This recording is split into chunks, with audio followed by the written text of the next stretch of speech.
Okay, so for this experiment, we're going to be looking at different ways that you can create what's called a potential difference, in which you're basically separating negative charges and positive charges. So the electrons are the negative charges, and they're the ones that do most of the moving. So the side that gets the surplus of electrons is the negative terminal, and the side that gets the deficit of electrons, or that loses electrons, is the positive terminal. And so in the last experiment, we used the power supply. The power supply takes electricity and uses that to separate electrons and create a positive and negative terminal. Now we are going to use batteries. Batteries use chemical energy. So what we're going to do is we're going to connect this battery to a voltmeter. And so I will try to keep this moving while I do this. And so we're connecting the legs of the battery. And so if you look over here, we have our digital multimeter set up to a 2-volt scale, and it's reading 1.593 volts. So that's the voltage across this battery. And now we're going to repeat the process for the second battery. In theory, they're identical batteries, but we'll see how close they are to actually being identical. So we've connected the second battery, and this is the voltage reading we get for that. So that's not exactly the same here. And if you look at there's a data table in your lab write-up, we only have the handheld DMM to work with. And so you're going to look at 3 different ranges. So range 1, range 2, and range 3. So range 1, that's going to be the 2-volt scale. So that's the reading. Range 2 is the 20-volt scale. And range 3 is the 200-volt scale. So notice you're losing some precision with each reading. You're basically losing a significant figure with each reading. And then we'll go back to the original one. And we'll do the same process. So again, this is the 2-volt scale. This is the 20-volt scale. And this is the 200-volt scale. And again, you can see you're losing a significant figure each time. And so you're going to want to keep it under the most precise measurement. So for the next step, we are going to do 3 different combinations of the 2 power supplies. So we're going to have a special connector. So I need another alligator clip, which I thought I had. Okay.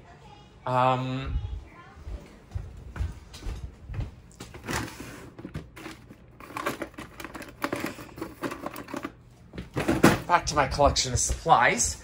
And so what we're going to do is take a 3rd wire and connect that between the 2 batteries. So we're going from the positive of one to the negative of the other.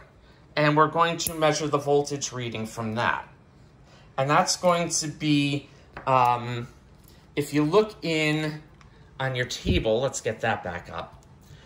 That's going to be combination A, so positive to negative. And so what do you think it should be? And then what is it actually?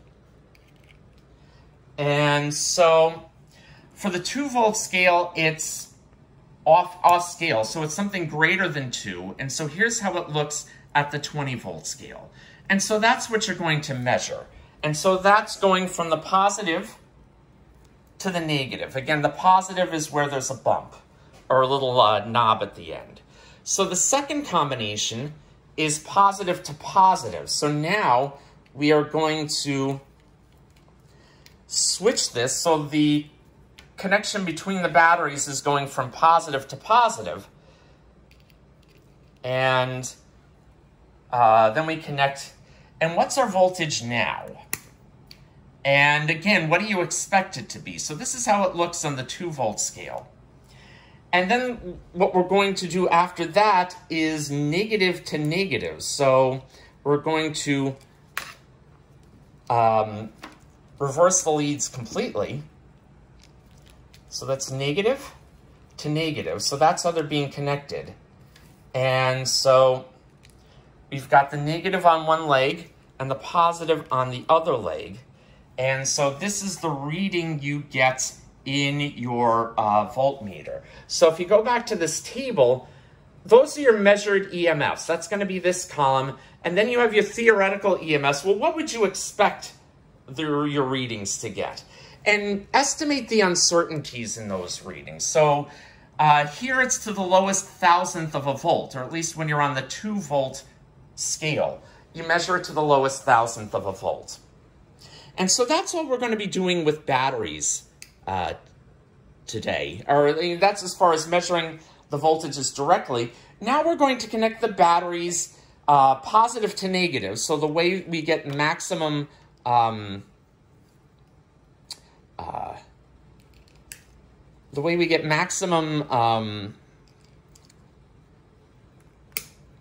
right, and so we want these. So to get the maximum possible voltage. So we're connecting it positive to negative. And you see that in doing so, the voltmeter is giving the positive reading. So we've connected them positive to negative.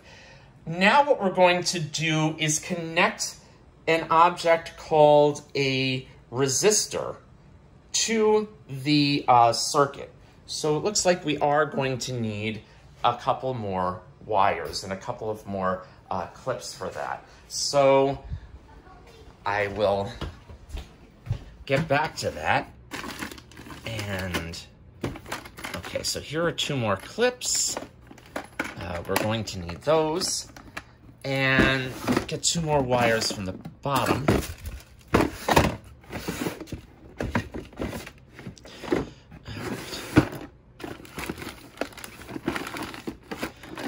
one. There should be one more floating around.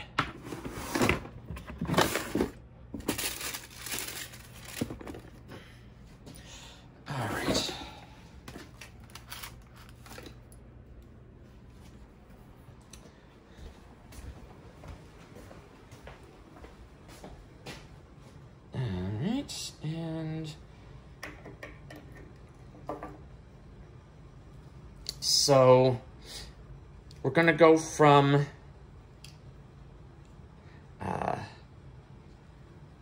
the negative end of one of the voltmeters into the resistor,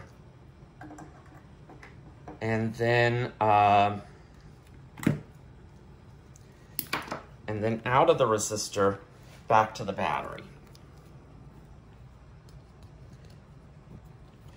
Okay, so now we're going to be measuring the voltage across the resistor. Now this is a special type of a resistor. It's called a decade box. And, all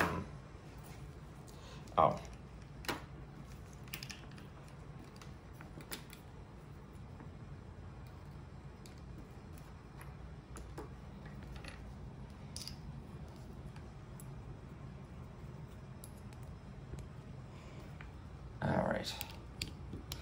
And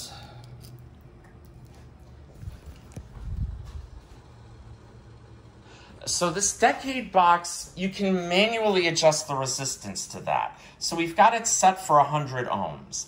And it looks like I do need one more wire. Give me 1 second.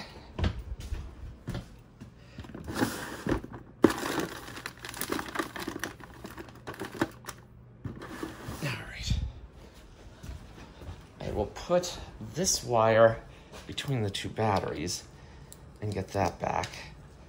All right, so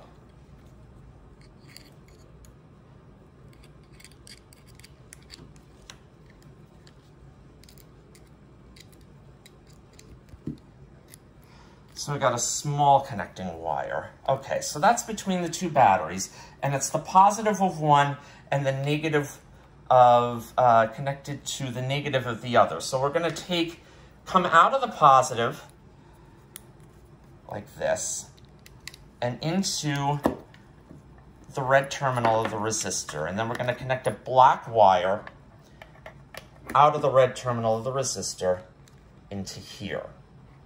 So now we've got a circuit. We should have current going through the resistor if this has been done correctly.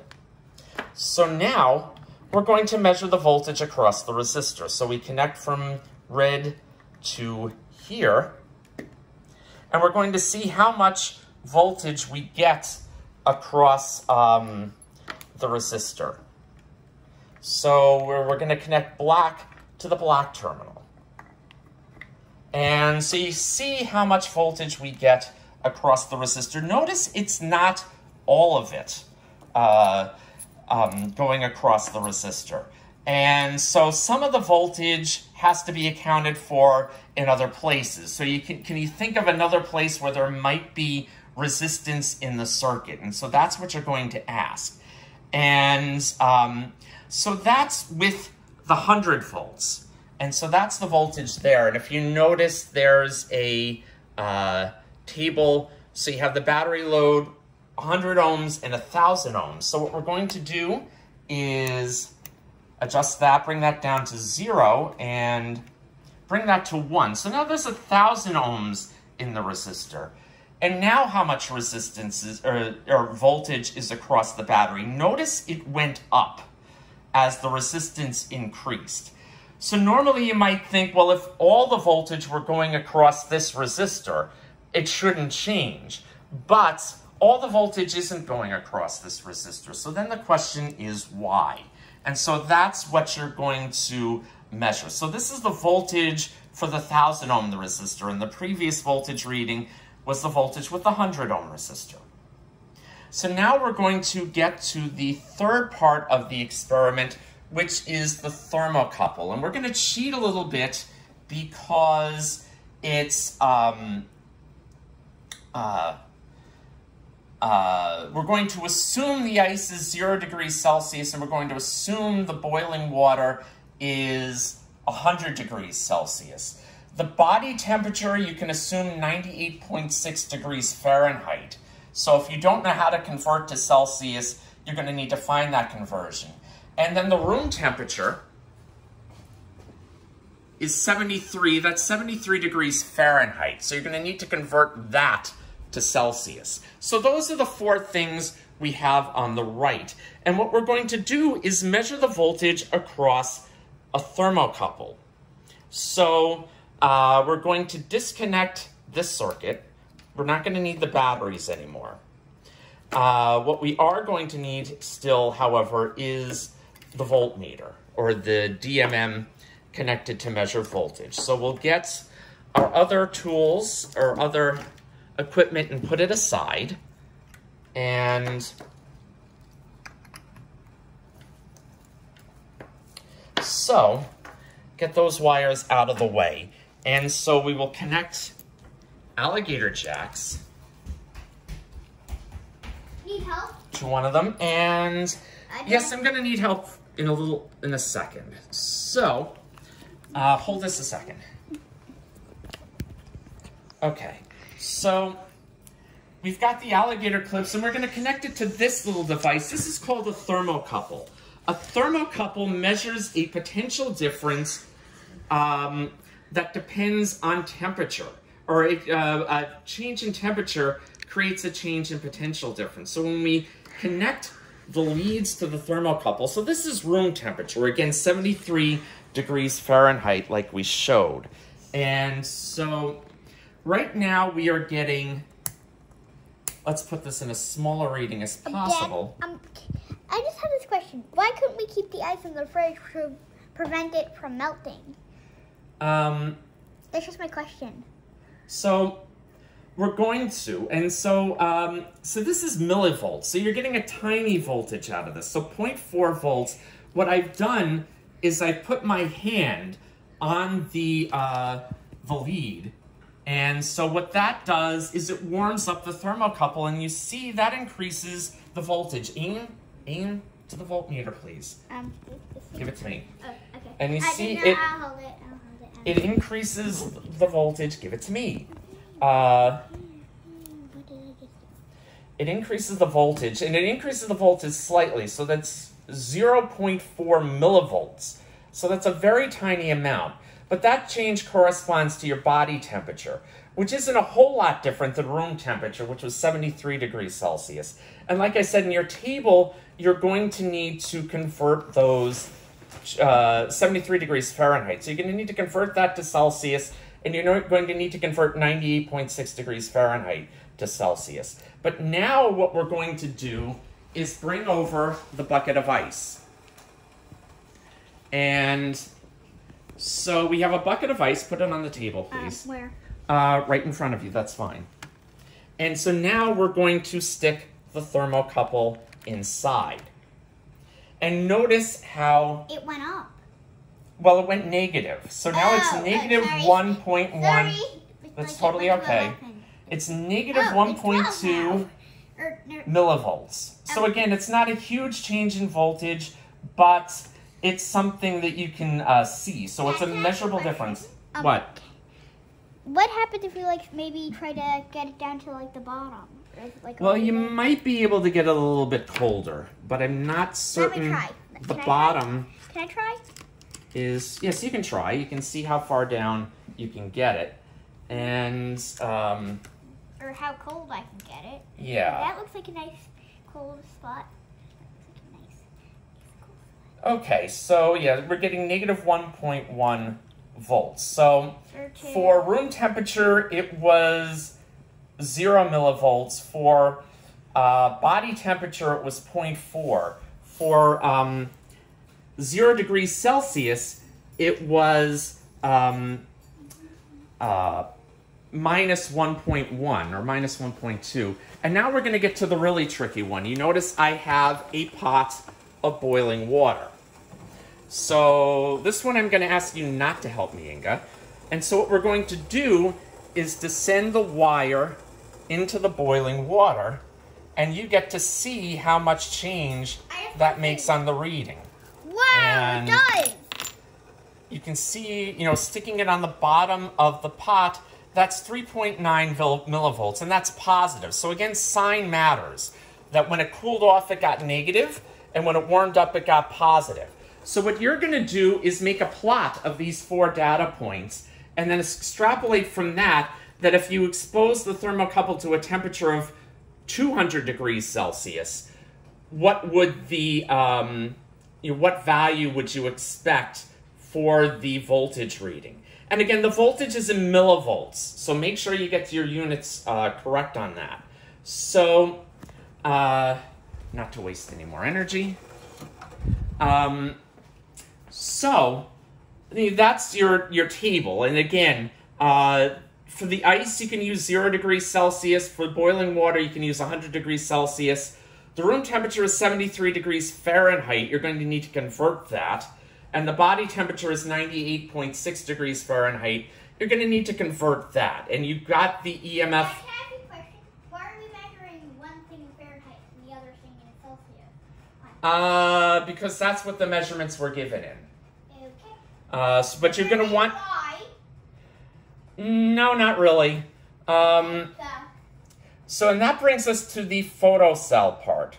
So, what's a photocell? Like a solar cell. So we're going to use that to measure light. So we're going to take our multimeter back. Take your machine. And... Okay, so we're going to disconnect it to the thermocouple. And we are going to connect it to this photocell right here.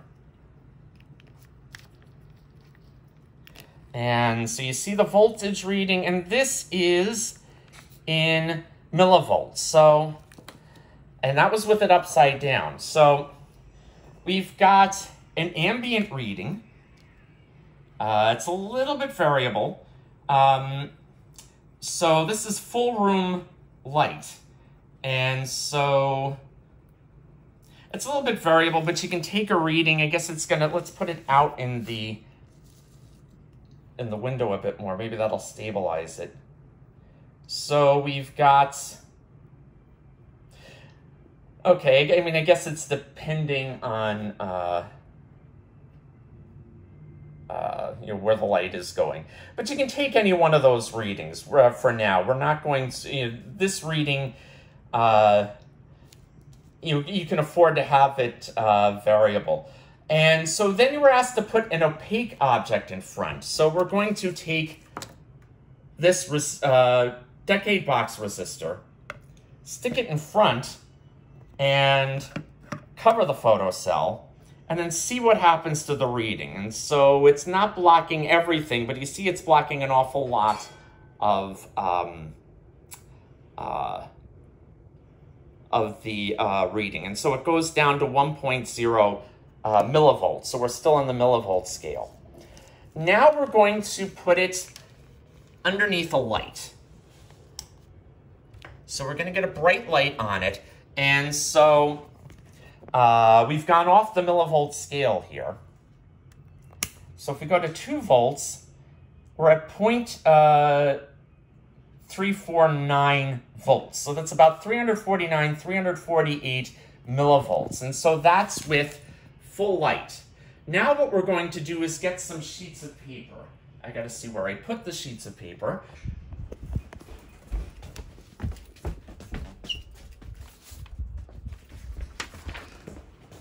And we're going to put 1 sheet of paper on at a time. So let's bring the voltmeter up so you can see. So it's at 0.34 volt, 2 volts, or 342 millivolts with 0 sheets of paper.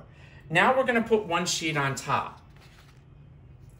And notice, as you might expect, the voltage goes down, but it's not going down to 0. So some of the light is penetrating and getting received by the photocell. So that's 0.225 volts. We put a second sheet down. And that gives us 0.163 volts. And then we put a third sheet down. And that gives us 0.115 volts. And then we put a fourth one down. And that's 0.077 volts. So that's how it looks. And so you're going to fill out that table right here. And so for the ones with the paper or the sheets of paper, you're going to make a plot of EMF versus the sheets of paper. And from that plot, so you're going to try to find an equation that best fits the data. It doesn't have to be linear. So you're going to find an equation that gives you the best fit of the data. So play around with that a little bit. And then if you've got an equation that fits the data pretty well, try to make an estimate from that equation of what the intensity will be when you put 6 sheets of paper, or were you to put 6 sheets of paper on this. Okay, so that's the procedure of this experiment. And so if you have any further questions about this procedure, you can email me, or you can set up a Zoom meeting if you want to talk to me directly. But otherwise, we are done with this, and I will see you next time.